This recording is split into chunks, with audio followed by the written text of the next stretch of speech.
Say yes to new beginnings. Yes.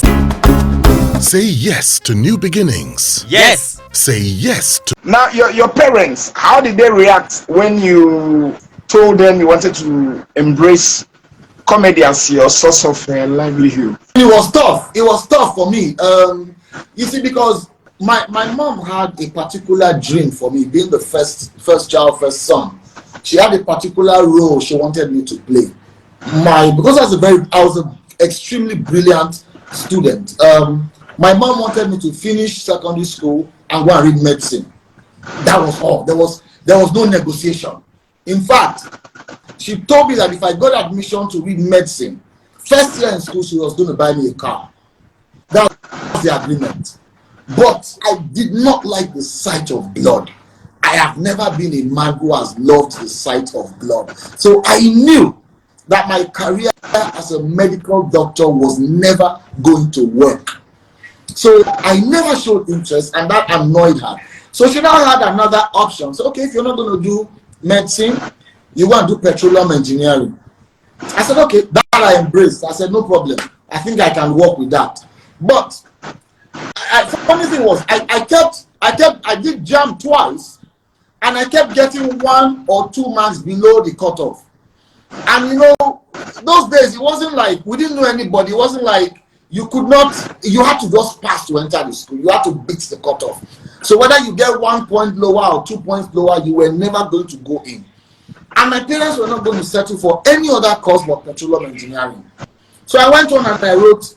I said, okay, as a joke, I just said, let me go and write the Polytechnic exam and see if I was going to pass to go and study maths and statistics, since I was very good in figures. I went and wrote it, and I got like 50 points above the points, you know, for the regular maths and statistics students. And that's why I went in to do maths and statistics. So by the time I was already in year 2 going to year 3, and I finally got admission to do that thing that they wanted me to do, I said no. I wasn't going to start from the beginning again. So that's how I stuck into doing maths and statistics. And when I eventually finished, I eventually got youth service. And guess where? NNPC. You know, I started working in PPMC of the NNPC. That's a pipeline products marketing company. And imagine, so that was my mother's dream, finally. It might not have studied petroleum engineering, but I was working in the S&D, supply and distribution department of the PPMC, you know, because I was good with figures and the rest. So that was her dream. It was good. But close to about a year plus, almost 2 years into doing it, I just was not satisfied. I would sneak from my office then to go and do live comedy recording on MBI. You know, that time it was MBI and NTA and AIT, I think. So I would sneak from my office during break time to go and record comedy shows on MBI, you know, called Circle of Stars. I'll go and do comedy there, run back to the office. I'll go and do it there. And in the office, I was like the official jester. I was that guy whose bosses would gather around the table just to hear him do jokes. So after a while, I just said, look, why don't I just leave this and just face this full time? You know, and by that time, my friends had gone far in the business.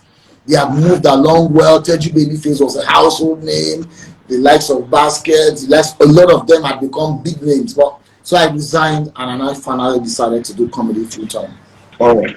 So the journey to embrace comedy fully, how would you describe it? I feel fulfilled. Yes, I feel fulfilled. If I had not done it, I don't think I would have been a happy man.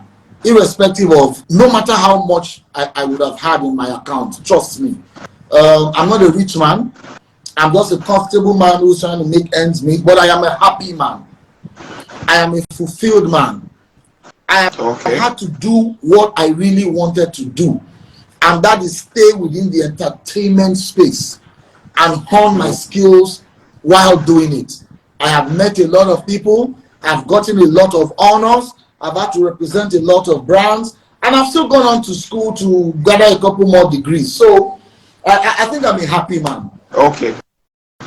Now, can one live strictly off comedy? Is it possible Um, for one to depend on comedy as the only source of livelihood?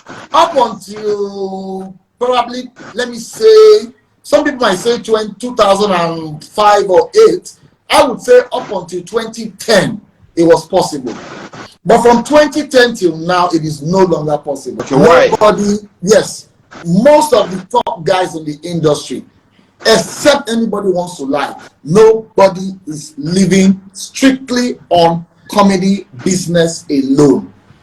The structure of the industry, the structure of the economy does not make it possible for you to strictly make it now as it is on just telling jokes. So, what do you like most about being a comedian or being into comedy? Well, it's the fulfillments that you give people. First of all, the ability to make people laugh and happy is one of the hardest professions ever. Trust me when I say that. For the music industry, it's plug and play. People already know your song. Once they like your song, they might not even like you. But when you perform that song, you appeal to them in a different way. I'll give you an example. I was in a party yesterday, and as soon as they started playing Unavailable, the thing entered my body. As soon as they play Organize, every other person organize, it entered my body. Imagine Ashake now coming himself to come and perform it. Even if I don't like his personality, the fact that that music has become an anthem in my blood, it's I have no other reason or no other way but to just gravitate with it. But for comedy, you have to be able to tickle people. You have to be able to touch their souls.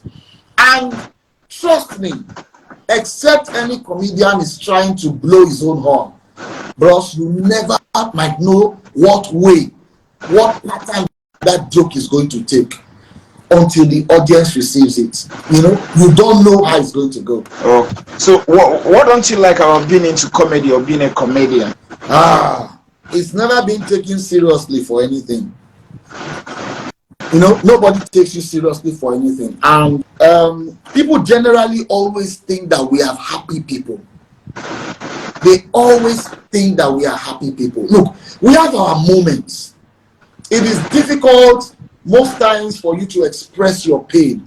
Your pains, your sadnesses, your sorrows, your difficulties are taken lightly. I think out of every 100 people that you tell, let's just say 100 people that you tell your problems, 50 would always want you to convert it into a joke. They think you are joking. The other 20 believe that you have no right to be sad, you have no right to be down. The other 30 would understand to some point, but they will always tell you one word: you be comedian now. Well, you're not supposed to be like us.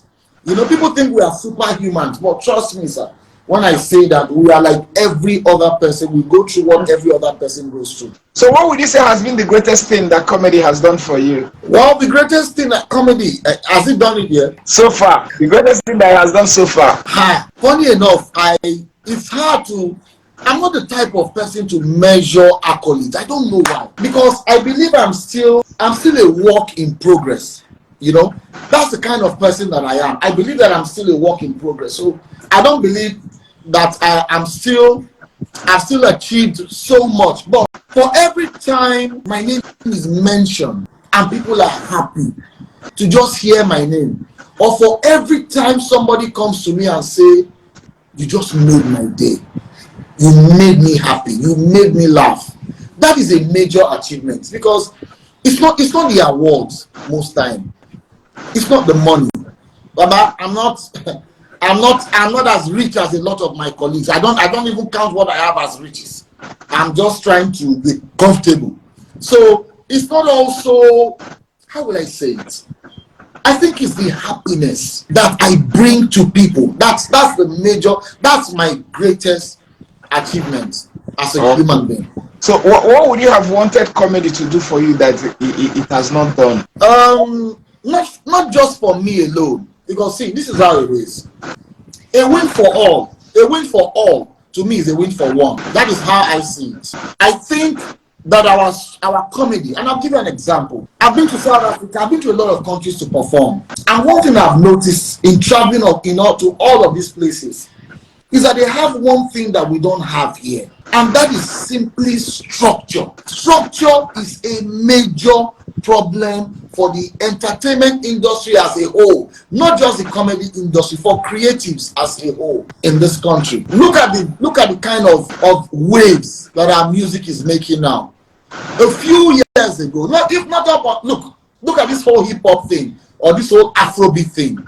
I'm happy to have been in that generation when it started, because I started close about 2.5 decades ago. And I was happy to be in school then with the likes of Eddie Remedy, likes of Rasky, Idris Abdul Karim, LD. I was always going to Unilag then. Rugged Man. Rugged Man was a late entry, but he was all underground trying to blow then so much. Tony Tetwila, myself and Tony even still call me this night. Tony Tetwila, Two-Face, Sound Sultan. Oh, God rest his soul. The late Sound Sultan. You know, that's why we've all kept this friendship for a long time, because we all started from nowhere. You know, from nowhere, from like, okay, let's just do this. And over the years, see how it has metamorphosized into the industry that it has been now, with no support, with no push, with nothing. It has just been the average Nigerian artist pushing the boundary.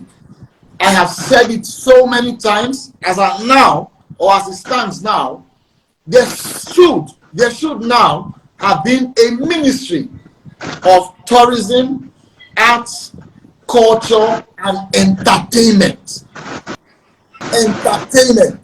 Because a lot of people talk about our tourism now is almost nothing. I've been to Zanzibar, I've been to Egypt, I've been to Kenya, I've been to a lot of these places. I have seen how organized their tourism is.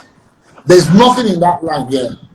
Our art is beautiful, it's creative, but it has not been placed on the world map.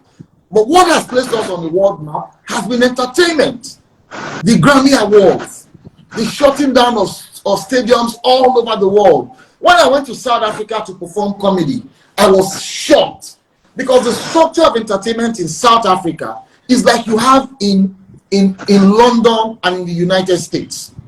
Even when you go to Ghana here, they pepped up things. But over here, it has just been human effort. You know, there has not been the structure that we need. You know how it is, Ghana. When you want to go to BOI to get money to get something done.